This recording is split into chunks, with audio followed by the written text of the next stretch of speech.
Entrevista hoy con Gustavo Penades, diputado reelecto por el Partido Nacional, factible integrante de la bancada de gobierno. Gustavo, bienvenido a TV Ciudad. Un gusto, como siempre, estar acá. En un día de celebración a nivel sectorial, porque la lista 71 de Montevideo, asociada con el herrerismo como corriente nacional, cumple 27 años. Exacto.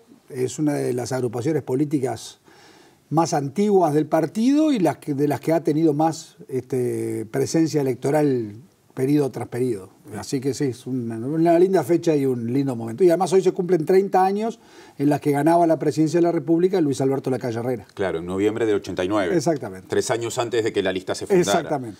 ¿Usted fue electo siempre diputado y senador por esa lista? Yo fui siempre electo diputado por esa lista y fui electo senador en 2 oportunidades por el herrerismo. O sea que es parlamentario ininterrumpidamente desde 1995. Exactamente. Fuera de ahí hacíamos el repaso. Le ha tocado ser parlamentario opositor en los últimos 15 años, sí, ¿no? Integrante de una coalición como socio en minoría, digamos, en tiempos de los gobiernos de Julio María Sanguinetti y de Jorge Valle. Exacto. Por primera vez, y se confirma el resultado electoral que se va a confirmar y Lacalle Pou llega a la presidencia seré a partir del 1 de marzo. Gobierno. Exactamente. Y hay que ya cambiar la cabeza. todos los roles. Exactamente, ha pasado por todas las posibilidades. ¿Hay que cambiar la cabeza en el Parlamento cuando se da esa situación? Creo que no tanto. Lo que hay que tener es un sentido muy afinado de la urgencia y de la oportunidad.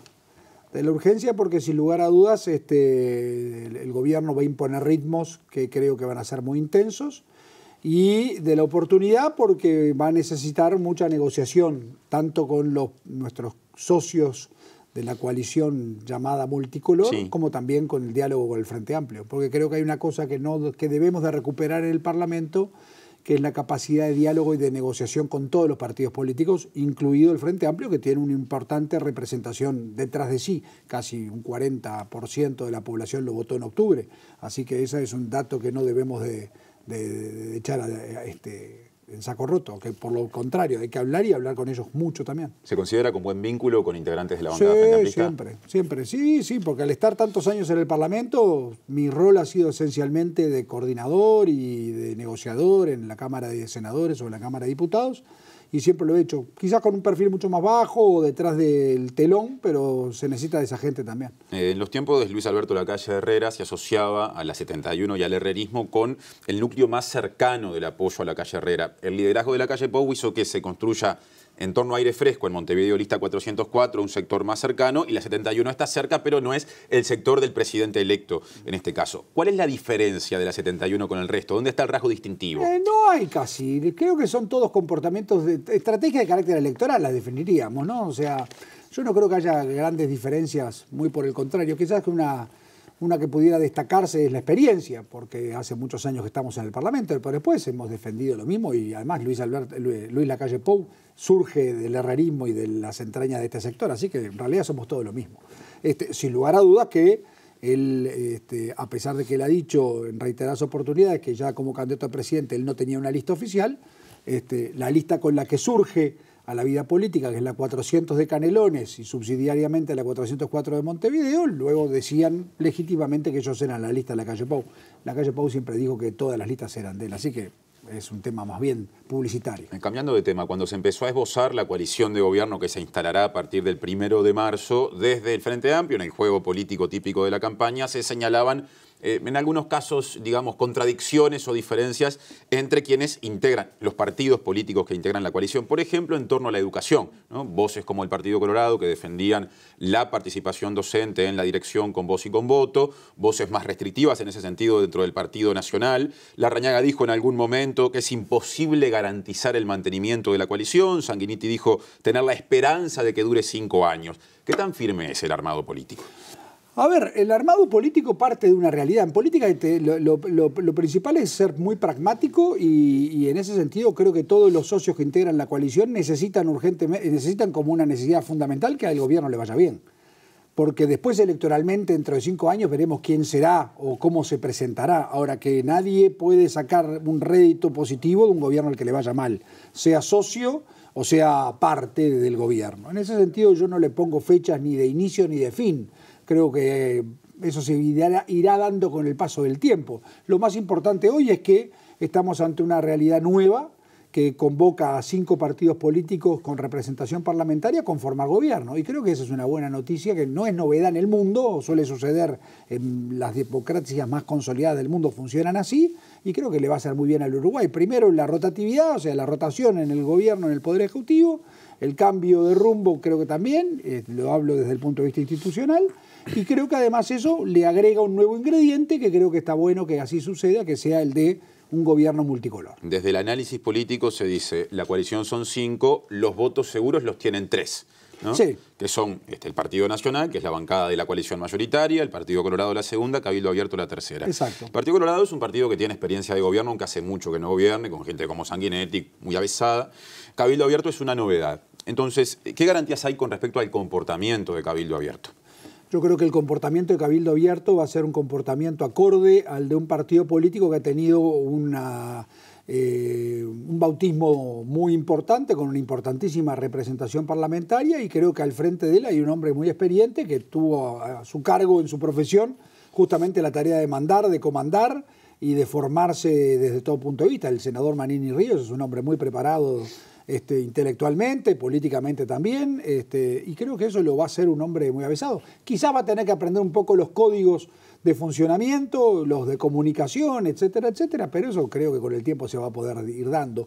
Lo que creo que sí vamos a tener en él es un socio muy leal, un socio muy sincero y un socio como el del Partido Colorado, el Partido Independiente y el resto del Partido de la Gente, socios que creo que apuestan a que al gobierno le vaya bien, y eso es lo más importante. Tuvimos un desenlace electoral muy parejo, no el más parejo de la historia, hay más parejos, Sí. pero uno de los 3, 4 posiblemente más acotados. Hay quienes atribuyen esa paridad que no previeron las encuestas al efecto de ese video en el que Manini se dirigió, en el marco de la campaña política, al personal subalterno de las Fuerzas Armadas. ¿Qué lectura hace de eso?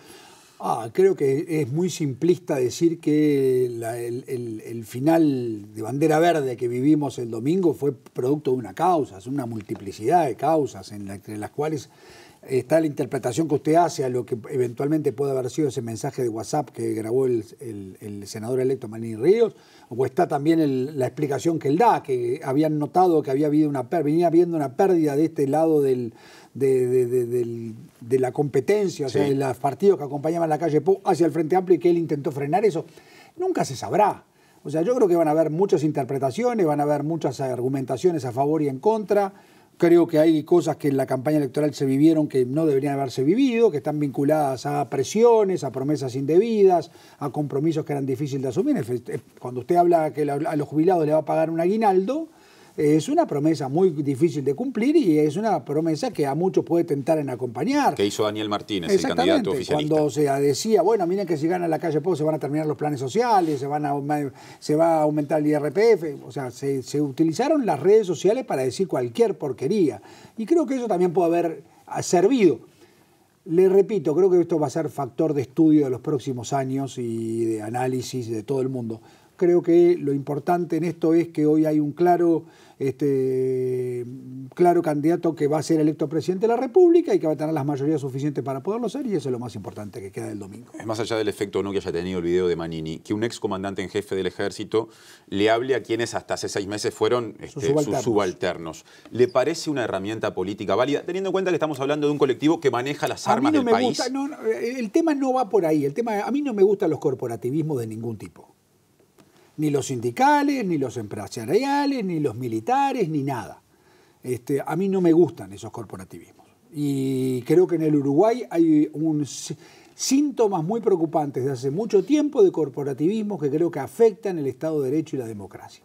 Pero no tienen el objetivo o sea, no podemos acusar a nadie de intentar desestabilizar ni nada que se le parezca. Pero yo prefiero que las expresiones políticas estén lejanas a los corporativismos. Y en este caso me pasa lo mismo.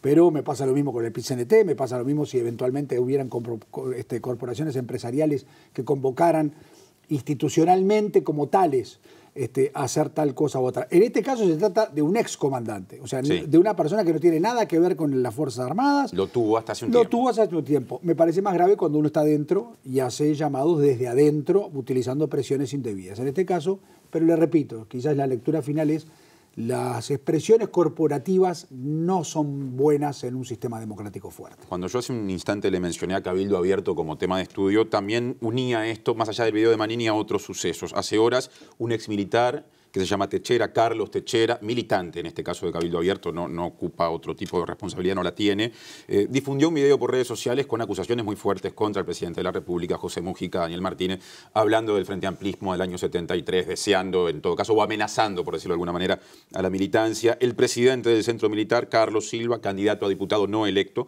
por Cabildo Abierto, también tuvo comentarios muy fuertes, hablando de las Fuerzas Armadas en la calle, si se desestabiliza la calle Pou.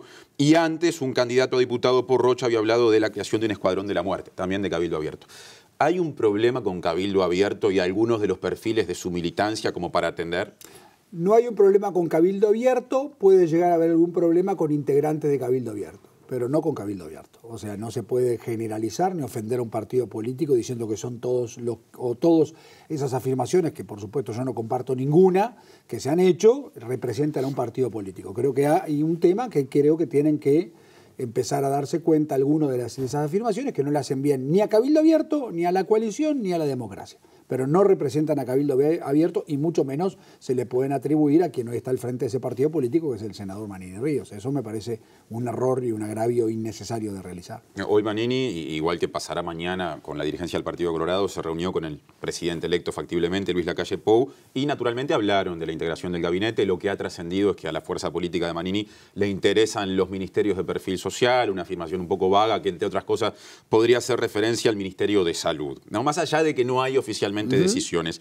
¿Qué garantía habría en el caso de que alguien de Cabildo Abierto estuviera en ese ministerio, por ejemplo, con la aplicación de la ley de interrupción voluntaria del embarazo, siendo la fuerza de Manini muy crítica con la posibilidad ya efectiva y legalizada de la práctica de abortos en ciertas condiciones? Aquí el problema está perfecto. Lo que usted pregunta es correcto desde el punto de vista de su pregunta. La respuesta es sencilla y sincera. Aquí el que manda es el presidente de la República. Y el presidente de la República ha afirmado, y esa afirmación cuenta con el respaldo de todos los integrantes del Partido Nacional y de todos los que no se van a modificar ninguno de los elementos que integran lo que se llama la agenda de derechos. Así que en ese sentido el ministro podrá tener la opinión que tenga, mientras que haya una ley que establezca que se puede hacer esa interrupción, eso se podrá hacer por intermedio de los servicios de salud pertinentes. Así que en ese sentido la gente puede estar perfectamente tranquila que aquí la opinión que vale es la del presidente de la República, y además hay otra cosa que también es cierta, que no nos debemos de olvidar en este caso que usted maneja, que es esto se votó a través de una ley. Para dejarla de cumplir tiene que presentarse una ley que derogue esa ley. No está en la agenda parlamentaria hacer eso, ni mucho menos. En la campaña, en algún momento, Lacalle Pou, aún aclarando lo que usted dice, habló de una agenda pro vida. ¿Cómo hay que entenderlo? Como que, que en el Uruguay exista la posibilidad de establecer el derecho a interrumpir el embarazo según algunas condiciones marcadas por la ley, no quiere decir que no se trabaje en una agenda de provida. Y esto no está vinculado a ningún tema de carácter ni religioso ni filosófico. Para mí está encarado desde un tema estadístico. Un país que tiene una tasa de crecimiento cero, que tiene a un futuro muy cercano problemas gravísimos con el financiamiento de la seguridad social, que tiene una caída de la matrícula en la educación primaria, producto de que tenemos cada día menos niños, nos está obligando a tener una agenda provida. Eso no es contraindicado a que haya una ley que permita la interrupción voluntaria del embarazo. Pero una cosa no quiere decir que la otra no se estimule. Yo creo que hay que estimular. Tenemos un problema gravísimo en el Uruguay. La tasa de nacimientos en familias de clase media y clase media alta es de 2 niños por familia. Y en las clases más bajas tenemos un problema de pobreza infantil que tenemos que combatir. El 17% de la pobreza en el Uruguay es una pobreza infantil. Esos son datos que interpelan y que tenemos que combatir fuertemente. Ahora, lo que es verdad es que un país que tiene una tasa de crecimiento cero es un país que está condenado a desaparecer si no revierte eso, y eso se llama políticas positivas en pos de promover la natalidad. No quiere decir eso que una ley que establece la posibilidad de interrumpir el embarazo tenga que ser derogada. Lo que tiene que hacerse es estimular justamente el crecimiento en el otro sentido. Gustavo, nos quedaron muchos temas afuera, se nos ha ido el tiempo, vendrán otras oportunidades. Con mucho gusto, las que ustedes quieran. Gracias y hasta la próxima. Hasta la próxima, un placer.